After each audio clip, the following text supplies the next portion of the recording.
What starts here changes the world. I have a few suggestions that may help you on your way to a better world.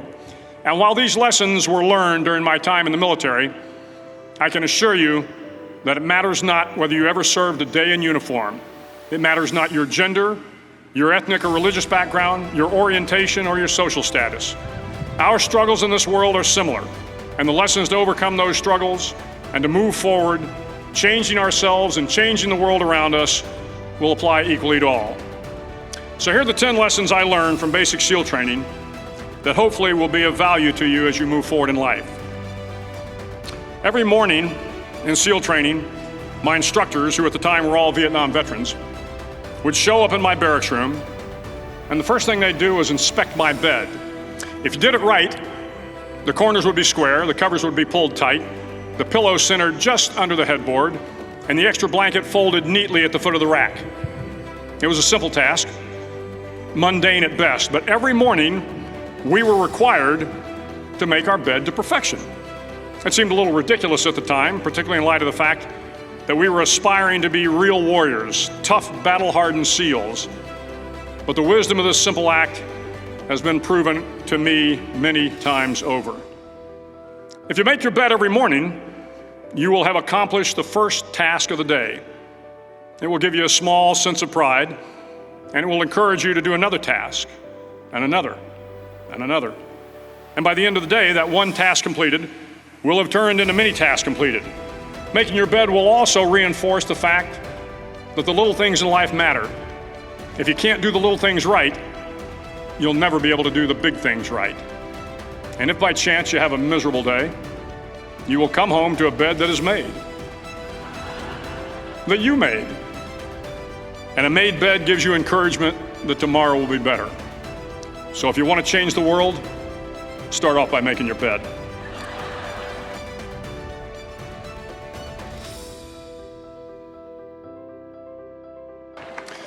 During SEAL training, the students are all broken down into boat crews.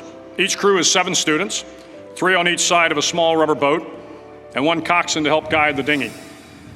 Every day, your boat crew forms up on the beach and is instructed to get through the surf zone and paddle several miles down the coast. In the winter, the surf off San Diego can get to be 8 to 10 feet high, and it is exceedingly difficult to paddle through the plunging surf unless everyone digs in. Every paddle must be synchronized to the stroke count of the coxswain. Everyone must exert equal effort, or the boat will turn against the wave and be unceremoniously dumped back on the beach. For the boat to make it to its destination, everyone must paddle. You can't change the world alone. You will need some help. And to truly get from your starting point to your destination takes friends, colleagues, the goodwill of strangers, and a strong coxswain to guide you. If you want to change the world, find someone to help you paddle. Over a few weeks of difficult training, my SEAL class, which started with 150 men, was down to just 42. There were now 6 boat crews of 7 men each.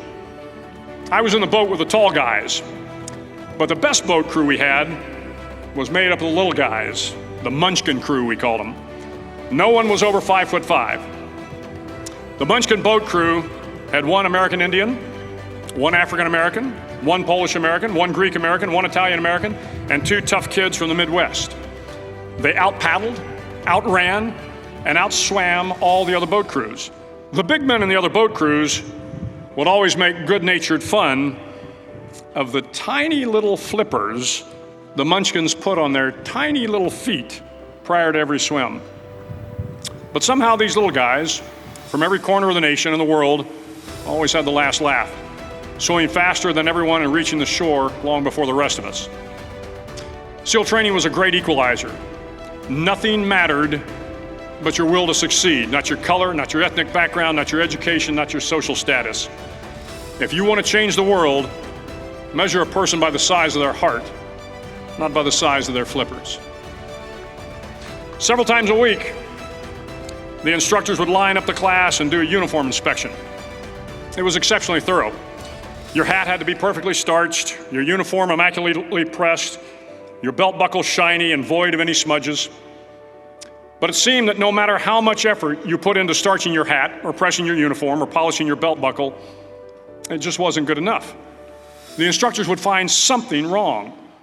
For failing the uniform inspection, the student had to run, fully clothed, into the surf zone, then wet from head to toe, roll around on the beach until every part of your body was covered with sand. The effect was known as a sugar cookie. You stayed in the uniform the rest of the day, cold, wet, and sandy. There were many a student who just couldn't accept the fact that all their efforts were in vain, that no matter how hard they tried to get the uniform right, it went unappreciated. Those students didn't make it through training. Those students didn't understand the purpose of the drill. You were never going to succeed. You were never going to have a perfect uniform. The instructors weren't going to allow it. Sometimes, no matter how well you prepare or how well you perform, you still end up as a sugar cookie. It's just the way life is sometimes. If you want to change the world, get over being a sugar cookie and keep moving forward. Every day during training, you were challenged with multiple physical events: long runs, long swims, obstacle courses, hours of calisthenics, something designed to test your mettle. Every event had standards, times you had to meet. If you failed to meet those times, those standards, your name was posted on a list, and at the end of the day, those on the list were invited to a circus. A circus was 2 hours of additional calisthenics, designed to wear you down, to break your spirit, to force you to quit. No one wanted a circus. A circus meant that for that day, you didn't measure up.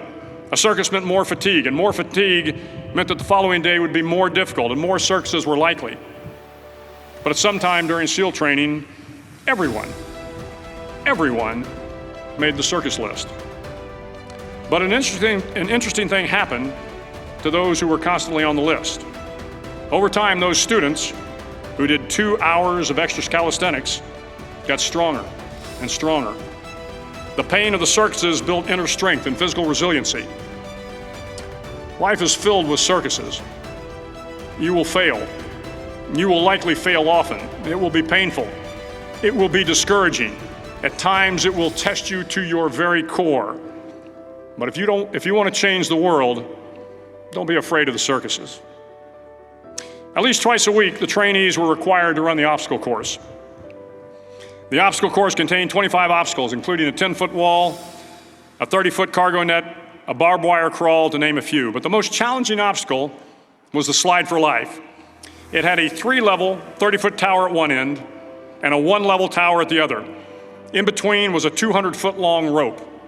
You had to climb the 3-tiered tower, and once at the top, you grabbed the rope, swung underneath the rope, and pulled yourself hand over hand until you got to the other end. The record for the obstacle course had stood for years when my class began in 1977. The record seemed unbeatable until one day a student decided to go down the slide for life head first. Instead of swinging his body underneath the rope and inching his way down, he bravely mounted the top of the rope and thrust himself forward. It was a dangerous move, seemingly foolish and fraught with risk. Failure could mean injury and being dropped from the course. Without hesitation, the student slid down the rope perilously fast. Instead of several minutes, it only took him half that time. And by the end of the course, he had broken the record. If you want to change the world, sometimes you have to slide down the obstacles head first. During the land warfare phase of training, the students are flown out to San Clemente Island, which lies off the coast of San Diego. The waters off San Clemente are a breeding ground for the great white sharks. To pass SEAL training, there are a series of long swims that must be completed. One is the night swim. Before the swim, the instructors joyfully brief the students on all the species of sharks that inhabit the waters off San Clemente. They assure you, however, that no student has ever been eaten by a shark, at least not that they can remember. But you are also taught that if a shark begins to circle your position, stand your ground. Do not swim away. Do not act afraid. And if the shark, hungry for a midnight snack, darts towards you, then summons up all your strength and punch him in the snout, and he will turn and swim away. There are a lot of sharks in the world. If you hope to complete the swim, you will have to deal with them. So if you want to change the world, don't back down from the sharks.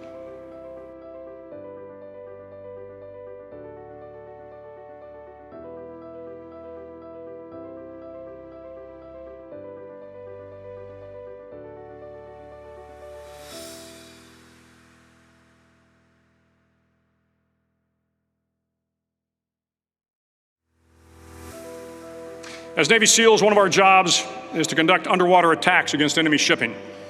We practice this technique extensively during training.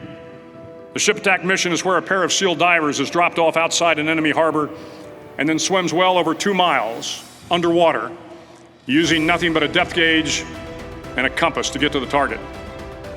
During the entire swim, even well below the surface, there is some light that comes through. It is comforting to know that there is open water above you. But as you approach the ship, which is tied to a pier, the light begins to fade. The steel structure of the ship blocks the moonlight. It blocks the surrounding street lamps. It blocks all ambient light. To be successful in your mission, you have to swim under the ship and find the keel, the center line, and the deepest part of the ship. This is your objective. But the keel is also the darkest part of the ship, where you cannot see your hand in front of your face, where the noise from the ship's machinery is deafening, and where it gets to be easily disoriented, and you can fail. Every SEAL knows that under the keel, at that darkest moment of the mission, is a time when you need to be calm, when you must be calm, when you must be composed, when all your tactical skills, your physical power, and your inner strength must be brought to bear. If you want to change the world, you must be your very best in the darkest moments. The 9th week of training is referred to as Hell Week. It is 6 days of no sleep, constant physical and mental harassment, and one special day at the Mud Flats. The Mud Flats are an area between San Diego and Tijuana where the water runs off and creates the Tijuana Sloughs, a swampy patch of terrain where the mud will engulf you. It is on Wednesday of Hell Week that you paddle down to the mud flats and spend the next 15 hours trying to survive this freezing cold, the howling wind, and the incessant pressure to quit from the instructors.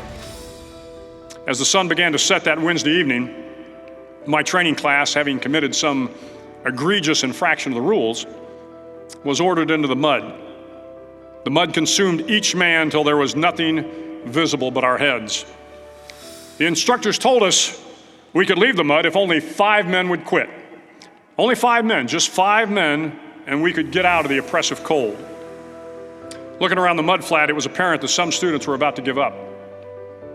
It was still over 8 hours till the sun came up. 8 more hours of bone-chilling cold. The chattering teeth and the shivering moans of the trainees were so loud, it was hard to hear anything. And then one voice began to echo through the night. One voice raised in song. The song was terribly out of tune, but sung with great enthusiasm. One voice became 2, and 2 became 3, and before long, everyone in the class was singing. The instructors threatened us with more time in the mud if we kept up the singing, but the singing persisted, and somehow the mud seemed a little warmer, and the wind a little tamer, and the dawn not so far away. If I have learned anything in my time traveling the world, it is the power of hope. The power of one person, a Washington, a Lincoln, King, Mandela, and even a young girl from Pakistan, Malala. One person can change the world by giving people hope. So if you want to change the world, start singing when you're up to your neck in mud.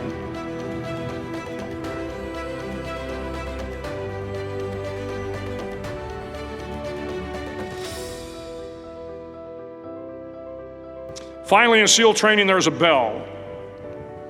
A brass bell that hangs in the center of the compound for all the students to see. All you have to do to quit is ring the bell. Ring the bell, and you no longer have to wake up at 5 o'clock. Ring the bell, and you no longer have to be in the freezing cold swims. Ring the bell, and you no longer have to do the runs, the obstacle course, the PT, and you no longer have to endure the hardships of training. All you have to do is ring the bell to get out. If you want to change the world, don't ever, ever ring the bell.